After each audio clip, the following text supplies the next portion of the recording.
मुश्किलों से भाग जाना आसान होता है, हर पहलू ज़िंदगी का इम्तिहान होता है। डरने वालों को मिलता नहीं कुछ ज़िंदगी में, लड़ने वालों के कदमों में जहान होता है। जय हिंद दोस्तों, मैं अजीत कुमार आप सभी का स्वागत करता हूं अपने यूट्यूब चैनल मैथ मोमेंट में। आइए एलसीएम और एचसीएफ से रिलेटेड कुछ मैं सवाल लेकर आया हूं, तो इसको देखते हैं। कह रहा है कि किन्हीं दो संख्याओं का लासा उनके मासा का 20 गुना है। लासा जो है मासा का 20 गुना है तथा मासा और लासा का जोड़ 2520 है।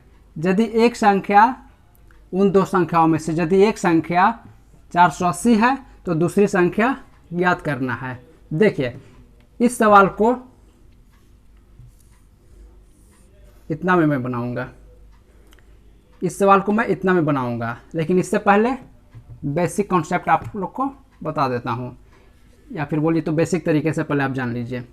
कह रहा है कि किन्हीं दो संख्याओं का लासा उनके मासा का 20 गुना है। लासा जो है मासा का 20 गुना है, तो मासा यहाँ पे हम यदि मान लेते हैं x,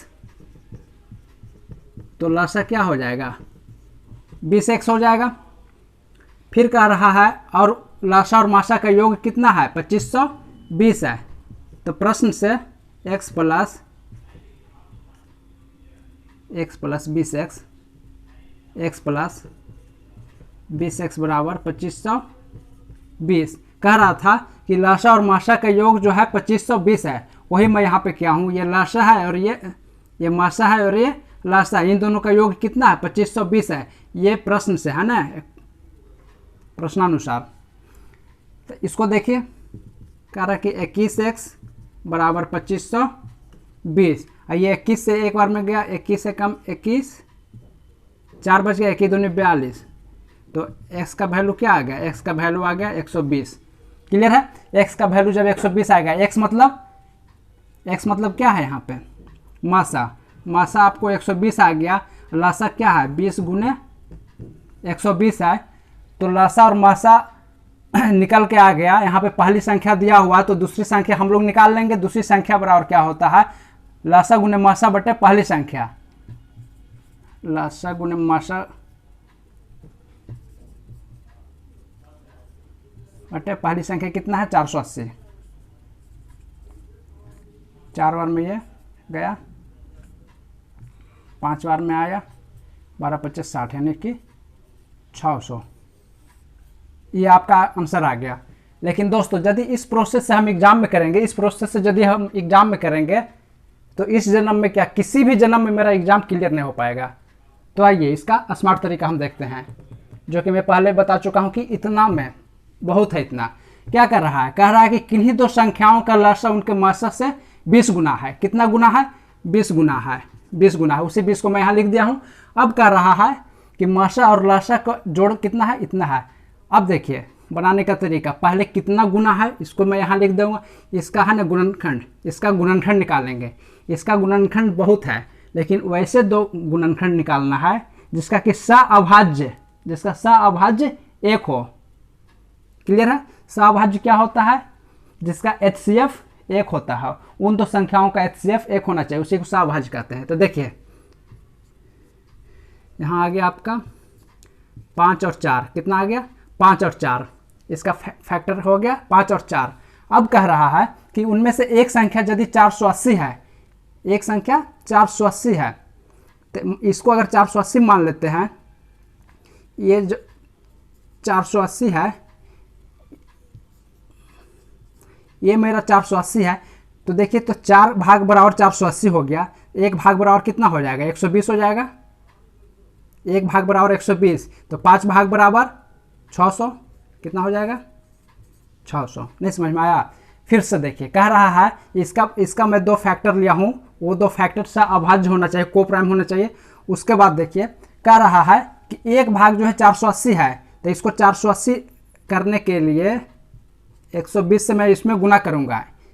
480 इसको करने के लिए 120 से मैं गुना करूँगा, तो जब मैं इसको 120 से गुना किया हूँ तो इसको भी तो 120 से मैं गुना करूँगा, तो ये कितना आ गया 600 आ गया। यही मेरा आंसर है। तो दोस्तों जैसा देख रहे होंगे कि आप है ना, इतने लंबे सवाल को मैं कितने शॉर्ट में किया हूँ। तो आइए अगले सवाल पे आपको ले चलते हैं।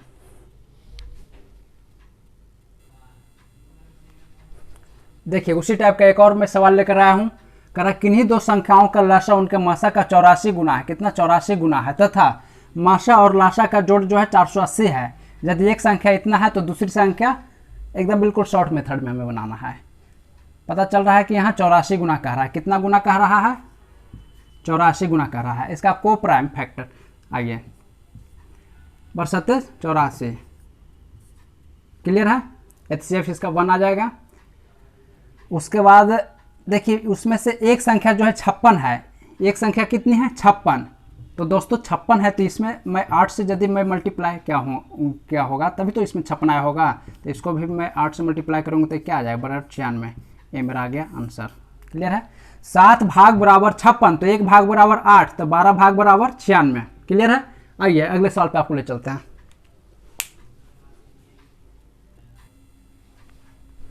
देखिए कह रहा है कि वह बड़ी से बड़ी संख्या ज्ञात कीजिए जिससे 77, 152 तथा 225 को भाग देने पे समान शेषफल प्राप्त हो।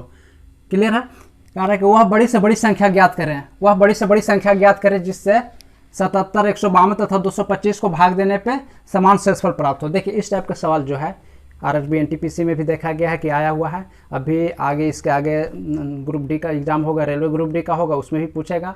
और CGL प्री में तो पूछता ही है, CHSL में भी, और MTS के एग्ज़ाम जो होने वाला है अभी उसका है ना फॉर्म फिलअप किया जा रहा है। 21 तक उसका लास्ट डेट है। और यदि आप लोग नहीं भरे होंगे तो है ना भर दीजिएगा।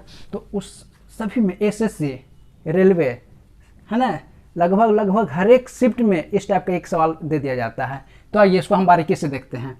कह रहा वह बड़ी से बड़ी संख्या ज्ञात करें।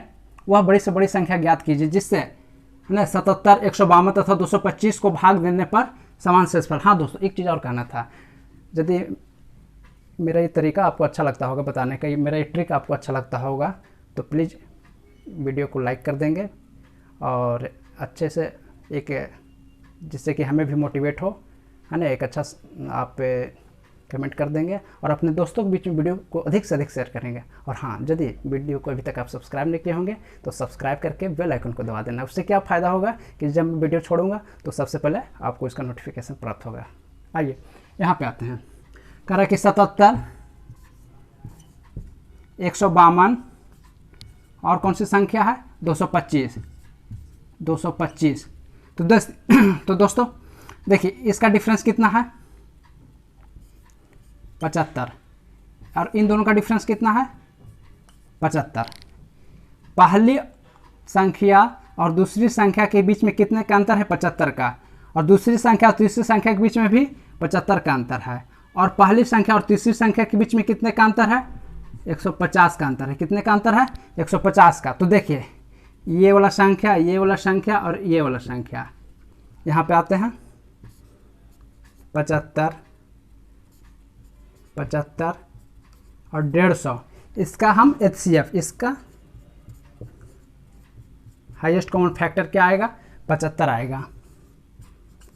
यही 75 आपका आंसर हो गया।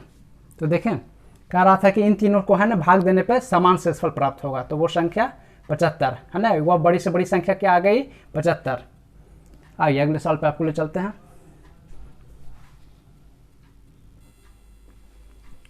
देखिए उसी टाइप का एक और सवाल मैं लेकर आया हूँ ताकि आप लोग का प्रैक्टिस हो जाए। कह रहा कि वह बड़ी से बड़ी संख्या ज्ञात कीजिए। वह बड़ी से बड़ी संख्या ज्ञात कीजिए जिससे 95, 147 तथा 173 को भाग देने पे समान शेषफल प्राप्त हो। कौन कौन सी संख्या है? देखिए 95, 147, 173। तो इन दोनों का डिफरेंस, पहली और दूसरी संख्या का डिफरेंस कितना आ गया? 52। इसका डिफरेंस कितना आ गया? 26। और पहली और तीसरी संख्या की कितना आ जाएगा? 78। कितना आ जाएगा? 78। हाँ तो अब देखिए मैं क्या बोल रहा था इससे पहले कि अब इन तीनों का HCF है ना, इन तीनों का HCF देखिए 26, 52, 78 का HCF हाईएस्ट कॉमन फैक्टर क्या होगा? 26। क्या होगा? 26। ये आपका आ गया आंसर। क्लियर है? अच्छा इसी टाइप का एक और सवाल आप देखेंगे जिसमें कि ये संख्या बड़ी होगी जिसका कि HCF आसानी से निकाल नहीं पाएंगे, उसके लिए फिर क्या करेंगे, आते हैं अगले सवाल में उसको लेकर।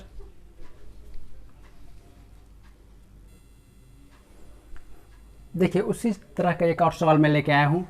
फर्क इतना ही है कि ये फिगर जो है इसमें बड़ा है, तो इसको हम लोग सीखते हैं कि इसको कैसे करना है। कह रहा है कि वह बड़ी से बड़ी संख्या ज्ञात कीजिए जिससे 410, 751 तथा 1030 को भाग देने पर समान शेषफल प्राप्त हो। संख्या क्या क्या दिया हुआ है, 410, 751 और 1030 है। तो पहली और दूसरी संख्या का यहाँ पे डिफरेंस निकालना है, दूसरी और तीसरी संख्या का निकालना है, और पहली और तीसरी का निकालना है। तो देखिए इसमें से इसको घटाएंगे, है ना, तो 1 में से 0 गया 1, 5 में से 4 1 गया 4, और 7 में से 4 गया 3, 341। उसी टाइप से यहाँ भी हम लोग कर लेंगे। ये 10 में से 1 गया, ये 0 है तो यहाँ से 1 लेंगे तो ये 10 है ना, तो ये हमें डायरेक्ट 10 दिखना चाहिए। 10 में से 1 गया 9, अब ये 2 बोले तो 12, 12 में से 5 गया 7, ये बच गया 9, 9 में से 7 गया 2। क्लियर है। अब इन दोनों का डिफरेंस क्या होगा, देखिए यदि आप ऐसे डायरेक्ट घटा सकते हैं, अदरवाइज इन दोनों को यदि हम ऐड करेंगे तो वही इन दोनों का डिफरेंस होगा। तो ऐड करते हैं, 9 1 10 के सुनाथ में 1, 8 4 12 के 2, हाथ में 1, 5 1 6, 620। क्लियर है। अब देखिए कौन कौन सी संख्या प्राप्त हो गई, 2 7 9 3 4 1। क्लियर है। अब देखिए इसका HCF थोड़ा सा टफ है, इसका HCF निकालना थोड़ा सा टफ है। तो देखिए यदि हम इसमें देख रहे हैं तो कुछ कॉमन है जो कि सभी में है। वो कॉमन क्या है,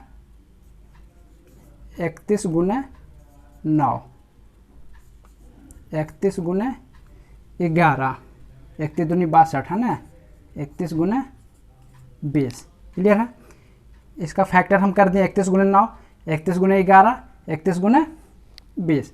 अब देखिए इन तीनों में कॉमन क्या है, हाईएस्ट कॉमन फैक्टर का HCF, इसका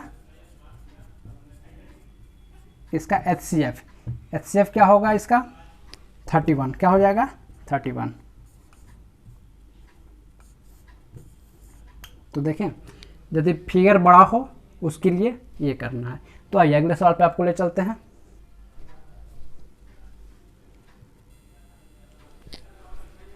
देखिए कह रहा है कि 100 और 300 के बीच ऐसी कितनी संख्याएं हैं जो 4 से पूर्णतः विभाजित हो जाएगी। कह रहा है कि 100 और 300 के बीच में ऐसी कितनी संख्याएं हैं जो 400 से विभाजित हो जाएगी।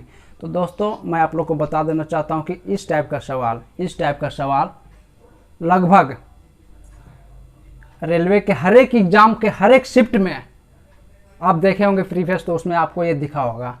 तो आइए इसको बड़ा आसानी से हम लोग करते हैं। देखिए कह रहा है कि 100 और 300 के बीच ऐसी कितनी संख्याएं हैं जो कि 4 से पूर्णतः विभाजित होगी। तो इसमें 4 से पूर्णतः विभाजित होने वाली इन दोनों अंक संख्याओं के बीच में पहली संख्या क्या होगी,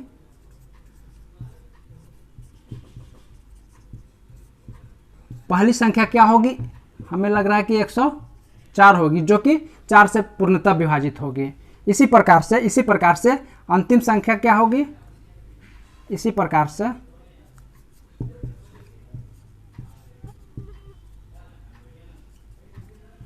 अंतिम संख्या मेरे ख्याल से 296 होना चाहिए। क्या है, 296, जो कि 4 से पूर्णतः विभाजित होगी, तो देखिए यहाँ पे करना क्या है, करना है कि अंतिम संख्या, इसको आप याद कर लेंगे, एक छोटा सा फार्मूला के तौर पे है ना, कितनी संख्याएं होंगी उसके लिए यहाँ कह रहे हैं last number minus first number, last number minus first number divided by difference plus 1। अब देखिए लास्ट नंबर क्या है यहाँ पे, 296। क्या है, 296 माइनस 104, और ये कितने 4 से पूर्णतः विभाजित है। तो देख रहे हैं कि अगला होगा 108, तो कितने का अंतर आ रहा है ना, 104 है, फिर 108 आएगा, 112 आएगा, तो अंतर यहाँ पे डिफरेंस 4 का आ रहा है +1। इसी को अब हम सोल्व करेंगे, 6 में से 4 गया 2, 9 में से 0 गया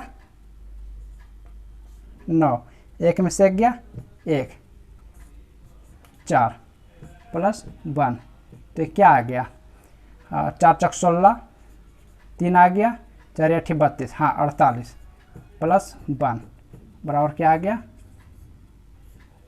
49। दोस्तों तो टोटल 100 और 300 के बीच में ऐसी कितनी संख्याएं हैं जो कि 4 से पूर्णतः विभाजित होगी, तो टोटल 49, कितना है 49 संख्याएं ऐसी हैं। तो दोस्तों एक बार फिर से आप लोग से मेरा रिक्वेस्ट है, निवेदन है कि यदि वीडियो को आप लोग अभी तक सब्सक्राइब नहीं किए होंगे तो प्लीज़ सब्सक्राइब कर लीजिए, और हाँ यदि अच्छा लगा होगा तो एक लाइक तो है ना, और दोस्तों के बीच में इसको अधिक से अधिक शेयर कीजिए। जय हिंद।